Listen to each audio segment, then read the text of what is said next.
আসসালামু আলাইকুম, life and money YouTube চ্যানেলে আপনাকে স্বাগতম। আজকে যে বিষয়টা নিয়ে কথা বলবো সেটা হলো 2026 সাল শুরু হয়ে গেল। 25 সালে অনেক কিছু ভেবেছিলেন, অনেক কিছু করবেন, কিন্তু করা হয়নি। কিন্তু আজকে বলা কাজগুলো যদি আপনি থ্রু আউট দ্য ইয়ার 2000 পারেন, তাহলে আপনার মধ্যে অবশ্যই প্রোগ্রেস হবে। অবশ্যই প্রোগ্রেস হবে, এটা কোনো সন্দেহ নেই। আজকে আমি ছোট ছোট টপিকে আপনাদেরকে বোঝানোর চেষ্টা করব। আপনি আশা করি এগুলো মেনে চলার চেষ্টা করবেন। এক নাম্বার যে বিষয়টা, আপনাকে অবশ্যই নিজেকে গোপন রাখতে হবে। আপনার লক্ষ্য এবং আপনার হার্ড ওয়ার্কিং সম্পর্কে নিজেকে গোপন রাখতে হবে। আপনি নিজেকে রহস্যময় করে তুলুন। হ্যাঁ, সবাই যেন এরকম ভাবে যে আপনার কোনো ফিউচার নেই, আপনার কোনো গোল নেই। আপনি যে উন্নতির পথে এগিয়ে যাচ্ছেন এটা যেন কেউ না বুঝতে পারে। আপনি আপনার লক্ষ্যের প্রতি গোপন থাকবেন এবং গোপনে এগিয়ে যাবেন।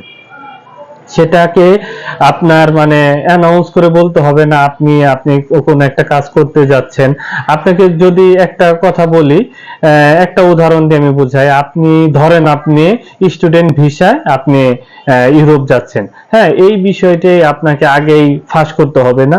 আপনি সমস্ত প্রসেস শেষ করেন, আপনি আইএলটিএস টেস্ট দেন, আপনার ভিসা প্রসেসিং থেকে শুরু করে পাসপোর্ট যাবতীয় যে পেপারস ডকুমেন্ট এবং যাবতীয় খরচ, এগুলো সব গোপন রাখেন। হ্যাঁ, যখন আপনি যাবেন এয়ারপোর্টে গিয়ে একটা ছবি আপলোড করেন, সবাই যেন অবাক হয়ে যায়। বিষয়টা এরকম। 2 নাম্বার যে বিষয়টা, আপনাকে অবশ্যই ভালো পোশাক পরতে হবে। ভালো পোশাক পরলে কি জানেন, এমনিতেই কনফিডেন্ট থাকা যায়। আপনি যখন একটা ভালো পোশাক পরবেন, সুন্দর পোশাক পরবেন, আপনি এমনিতেই কনফিডেন্ট হয়ে যাবেন। আর কনফিডেন্ট মানুষকে কিন্তু সব সময় সফলতা আকর্ষণ করে। আপনাকে পরের ধাপটি হলো, আপনাকে যে কাজটি করতে হবে সেটা হলো কঠোর পরিশ্রম। কঠোর পরিশ্রমের সাথে কখনোই আপোষ করবেন না। আপনি কঠোর পরিশ্রমী হবেন এবং আপনার সফলতার জন্য আপনি সব করতে প্রস্তুত, এইরকম একটা মনোবল তৈরি করবেন। কখনোই পরিশ্রমকে ভয় পাবেন না।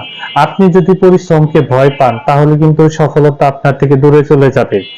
একটা জিনিস মনে রাখবেন, আমরা যারা মধ্যবিত্ত এবং যারা একটু আর্থিকভাবে দুর্বল, তারা যতটুকু পরিশ্রম করে তার চেয়ে অনেক বেশি পরিশ্রম করে বিল গেটস, ওয়ারেন বাফেট এবং মার্ক জুকারবার্গ, তারপরে আপনার এলন মাস্ক। আপনি এদের বায়োডাটা ঘেটে দেখবেন যে এরা আমাদের চেয়ে বেশি পরিশ্রম করে। তাই আপনি যদি সফলতা চান, অবশ্যই আপনাকে পরিশ্রমী হতে হবে। তারপরের বিষয়টা হলো, আপনাকে পুষ্টিকর খাবার খেতে হবে। একটা জিনিস মনে রাখবেন, আপনি যাই হতে চান, যাই করতে চান, আপনার লাইফে যদি সফলতা চান, সফলতাও যদি নাও চান, তারপরেও আপনি যদি ভালো থাকতে চান, অবশ্যই আপনার শরীর স্বাস্থ্যের যত্ন নিতে হবে। আর আপনি কখনোই অস্বাস্থ্যকর খাবার খেয়ে আপনি ভালো থাকতে পারবেন না। তাই আপনি যা খাবেন সেই দিকে আপনাকে বিশেষ নজর দিতে হবে। অবশ্যই পুষ্টিকর খাবার এবং শরীর চর্চার দিকে মনোযোগ দিবেন। এইটা ছাড়া কখনোই আপনি কোনো সফলতাই উপভোগ করতে পারবেন না। আপনার অনেক টাকা আছে কিন্তু আপনি অসুস্থ। অসুস্থ শরীরে সফলতা অর্জন করা যায় না এবং সুখও উপভোগ করা যায় না। তাই এই বিষয়টা আপনাকে বিশেষ নজর দিতে হবে অবশ্যই। পরের যে বিষয়টা আপনাকে মনে রাখতে হবে, কম কথা বলা, বেশি কাজ করা। আপনি কখনোই আপনার কাজ নিয়ে বা আপনাকে নিয়ে বেশি কথা বলবেন না। আপনি সব সময় রহস্যজনক ভাবে থাকবেন এবং সব সময় কাজে বিশ্বাসী হবেন। একটা জিনিস মনে রাখবেন, সফলতা কিন্তু একদিনে আসে না। আপনি যাকে দেখেন, এই যে সচিন টেন্ডুলকারের একটা কথা আছে যে আপনার সবাই আপনার সফলতা দেখবে, কিন্তু এটার পেছনে যে আপনার পরিশ্রম, আপনার ডেডিকেশন ছিল, সেটা কেউ দেখবে না।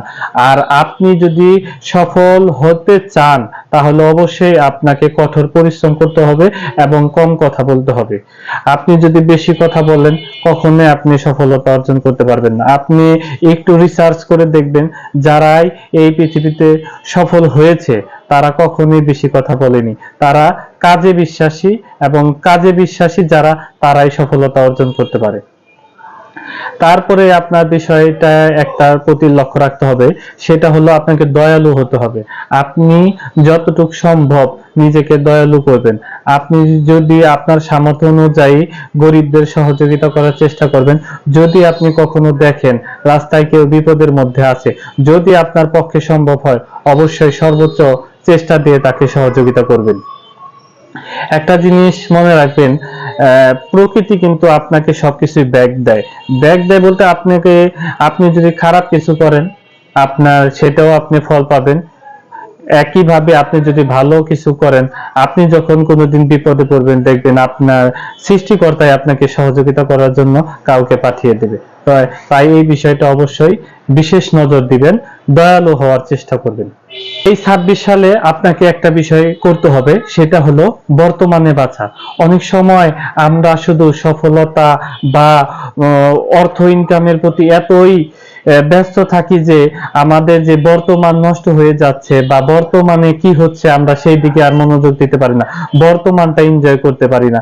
আমরা সবসময় ভাবি যে এই পজিশনে গেলে আমরা অমুকটা করব, ওই পজিশনে গেলে অমুকটা করব, কিন্তু আপনার কিন্তু প্রতিদিনই আপনার কাছ থেকে চলে যাচ্ছে। এটা মনে রাখবেন, যেই সময়টা চলে যায় সেটা আর কখনোই আসে না। তাই অবশ্যই বর্তমানকেও উপভোগ করার চেষ্টা করবেন। বর্তমান উপভোগ করে ভবিষ্যৎ আসবে। হ্যাঁ, আর উপভোগ কিন্তু কখনোই সময় অপচয় করে হয় না। অবশ্যই সুস্থ বিনোদনের মাধ্যমে আপনাকে বর্তমানে বাঁচতে হবে। আরেকটা বিষয় আপনাকে ফলো করতে হবে, কখনোই অপ্রয়োজনীয় ঝামেলায় নিজেকে জড়াবেন না। যেই বিষয়টা ছাড় দেওয়া যায়, যদি কেউ আপনার সাথে অন্যায়ও করে, হ্যাঁ, যদি আপনি মনে করেন যে না, এটাতে আপনার আহামরি ক্ষতি হয় নাই, বা তার সাথে যদি আপনি ঝামেলায় যান, অনর্থক এটা বড় হবে, এটাকে বড় না করলেও চলে। যদি আপনার কাছে মনে হয় যে না, এটা আপনি ছাড় দিতে পারেন, এটা ভবিষ্যতে এটা ছাড় দিলে আর সমস্যা হবে না, সেক্ষেত্রে অবশ্যই অপ্রয়োজনীয় ঝামেলা থেকে নিজেকে মুক্ত রাখবেন। সর্বোপরি এবং সবচেয়ে ইম্পর্টেন্ট কাজ যেটা, সেটা অবশ্যই আল্লাহর কাছে কৃতজ্ঞ থাকবেন।